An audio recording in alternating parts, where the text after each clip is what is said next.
The day I signed the papers for the old Henderson Ranch, I felt like I'd finally made it. 20 acres of pristine Montana countryside, with a creek running through property, mountain views that belonged on a postcard, and a century-old barn that had more character than most people I'd met. The best part? It was completely outside the jurisdiction of the Meadowview Heights HOA that had sprouted up on the adjacent land like an overpriced mushroom patch. My name is Jake Thornton, and after selling my tech company in Seattle, I was ready for the quiet life. I'd grown up on a ranch, and despite 2 decades in the corporate world, I never forgot the feeling of wide-open spaces and the smell of pine trees after rain. What I didn't know, what the real estate agent conveniently failed to mention, was that the Meadowview Heights HOA had been using a dirt road that cut through my new property as their primary access route to the main highway for the past 15 years. The Henderson family had apparently given them informal permission back when the development was first built, but informal permission dies with handshake deals, and the Hendersons had moved to Florida without documenting anything. The road was an easement. It wasn't in any deed. It was just there. I discovered this exactly 3 days after moving in. I was standing on my front porch at 6 in the morning, coffee in hand, watching the sun paint the mountains gold, when I heard it, the rumble of vehicles. Not one or two, but a steady stream. SUVs, sedans, a landscaping truck, even a moving van, all kicking up dust as they drove through MY property like it was a public highway. I counted 17 vehicles in 30 minutes. By day 4, I'd figured out the situation. Meadowview Heights had 2 ways to reach the main road. The long way, which added 15 minutes and required navigating a winding mountain road with switchbacks, or the short way, straight through my ranch on that old dirt road. Naturally, everyone chose the short way. That's when I met Diane Petterson. I was examining the fence line near the road, making notes about repairs I'd need to make, when a silver Lexus SUV came to a screeching halt beside me. The woman who emerged looked like she stepped out of a country club catalog. Designer jeans, cashmere sweater, perfectly highlighted hair, and sunglasses that probably cost more than my first car. "You must be the new owner," she said, though it sounded more like an accusation than a greeting. "Jake Thornton." I extended my hand. She ignored it. "I'm Diane Petterson, president of the Meadowview Heights HOA. We need to discuss the road situation." "What situation is that?" Her eyes narrowed behind her sunglasses. "Don't play games. This road has been community access for 15 years. The previous owners understood that." "The previous owners gave you informal permission," I said evenly. "I'm the new owner, and I haven't given anyone permission to use my private property. This is ridiculous." Diane pulled off her sunglasses, and I could see the entitled fury building in her eyes. "You can't just cut off an entire community's access. There are 73 homes in Meadowview Heights. We all use this road. Then you should have secured a proper easement 15 years ago. This is private property, Mrs. Petterson." "It's Ms. Petterson," she snapped. "And I don't think you understand how things work around here. We have lawyers. We have resources.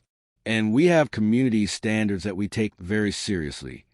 "That's great," I said, "but your community standards don't apply to my ranch. It's not part of your HOA. Never was, never will be." Diane's face flushed red. "You're being unreasonable. Where are we supposed to go? The long way adds 15 minutes. That sounds like a you problem." I dealt with enough entitled executives in the tech world to recognize the look that crossed Diane's face. The realization that money and position weren't going to work on me, followed by the calculation of how to destroy me. "You're making a huge mistake," she said quietly. "I suggest you reconsider." She drove off, tires spewing gravel. I should have known that wouldn't be the end of it. Over the next week, things escalated. First came the passive-aggressive notes left on my gate. "Please be a good neighbor, and community access helps everyone." Then came the not-so-passive-aggressive confrontations. HOA residents would stop their cars and lecture me about being antisocial, selfish, and not understanding rural community values. The irony of wealthy transplants lecturing me, a guy who actually grew up on a ranch, about rural values wasn't lost on me. Then Diane played her trump card. I was in town getting supplies when my phone rang. It was Sheriff Morrison. Someone I'd met a few times and seemed like a decent guy. Jake, we've got a situation. I received a complaint from the Meadowview Heights HOA claiming you're blocking a public access road. It's not a public road, Sheriff. It's a private road on my private property. I figured as much, but I need to come out and document everything. Can I stop by this afternoon? Absolutely.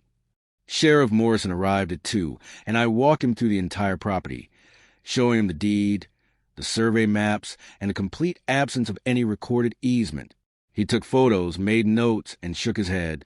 Jake, you're in the right here. This is your property, and there's no legal easement. But I gotta warn you, Diane Petterson is like a dog with a bone. She's not gonna let this go. What can she realistically do? File a lawsuit claiming prescriptive easement. Basically, they'll argue that 15 years of continuous use has created a legal right to access. And will that work?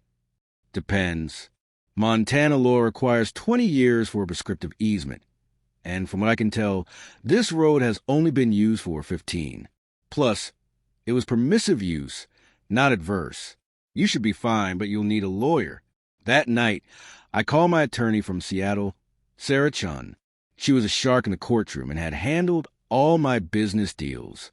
After I explained the situation, she laughed. Let me get this straight.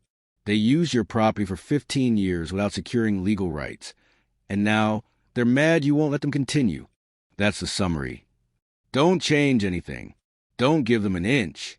I'll prepare for the lawsuit that's definitely coming. She was right. 3 days later, I was served with papers. The Meadowview Heights HOA was suing me for $500,000 in damages, claiming I was deliberately blocking their established access route, causing hardship, reducing property values, and violating community standards. That last one made Sarah laugh when I read it to her over the phone. You can't violate community standards for a community you're not part of. This is going to be fun. But Diane wasn't done. While the lawsuit crawled through the courts, she launched a campaign of harassment. HOA residents started driving through my property anyway, despite the no trespassing signs I posted. When I put up a lock gate, someone cut the lock. When I installed a camera, someone spray painted the lens. The final straw came on a Tuesday morning. I was repairing fence posts when I heard engines, big engines. I turned to see 2 landscaping trucks driving through my property, deliberately veering off the road to tear up my grazing field. The drivers were laughing, giving me the finger as they passed. I got their license plates on camera. That afternoon, I drove into town and filed a police report for trespassing and property destruction. Then I called Sarah. I'm done playing nice. What are my options? Well, Sarah said, and I could hear the smile in her voice. You could close the road entirely. Put up a serious barrier that can't be easily removed. It's your property, and you have every right to control access.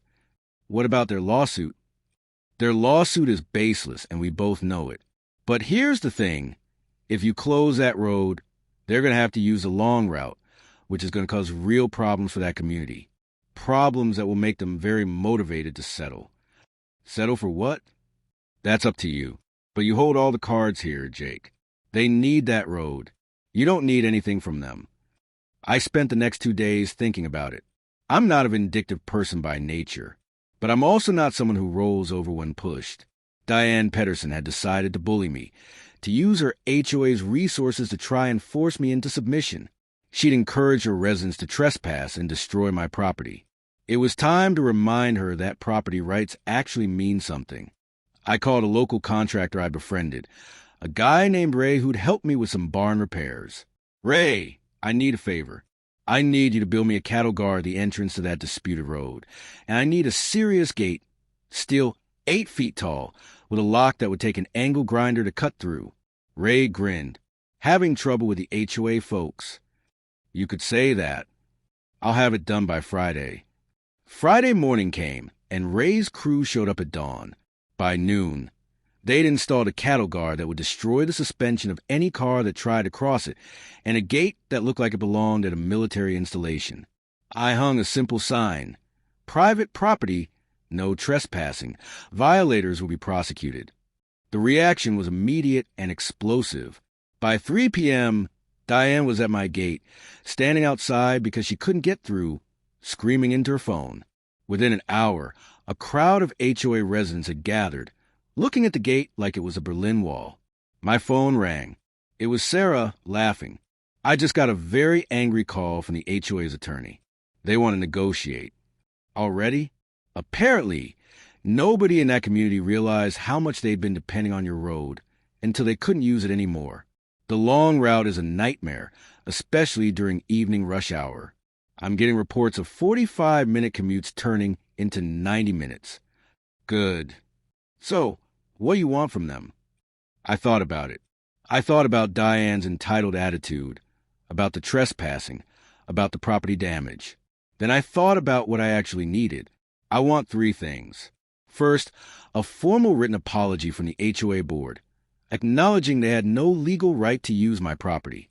Second, they pay for all damages to my land, including the repair of my grazing field. Third, they drop the lawsuit immediately and pay my legal fees. That's very reasonable. Actually, I expected you to ask for more. I'm not trying to destroy them, Sarah. I'm just trying to make sure they understand that bullying doesn't work on everyone. The negotiations took exactly 1 week. Diane fought every point, trying to salvage some dignity, but reality was harsh. Her residents were furious about the commute. Property values in Meadowview Heights had actually started to decline because of the access issue. The HOA board was receiving daily complaints. In the end, they agreed to everything. The settlement was signed on a Thursday. I received a formal written apology from the HOA board, a check for $15,000 covering damages and legal fees, and written confirmation that they acknowledged my property rights and would never attempt to use my land again without explicit written permission. I opened the gate the next morning. Word spread quickly, and traffic resumed through my property. But something had changed. Drivers waved now. They stayed on the road. When I was working near the fence line, people would stop and thank me for allowing access. Diane Petterson resigned as HOA president 2 months later. I heard through grapevine that the board had forced her out after her mishandling of the road situation had cost the HOA thousands of dollars and created a public relations nightmare. The new HOA president, a retired engineer named Tom, approached me about establishing a formal easement. We negotiated fair terms. The HOA would maintain the road, pay me a modest annual fee for the access rights, and sign a legally binding easement that would survive any future property transfers. Everyone got what they needed. The HOA got convenient access to the highway. I got compensation and respect for my property rights. And Diane got a lesson in humility that probably cost her more than just a title. I still live on my ranch, watching the mountains turn purple at sunset and listening to the creek babble through the property. Cars still drive past on that old dirt road, but now they do it with permission, with respect, and with the understanding that property rights aren't just suggestions. They're the law. And every time I see someone wave as they pass, I think about Diane's face when she realized that all her threats and lawsuits couldn't overcome one simple truth. Sometimes, the person you're bullying owns the only road you need.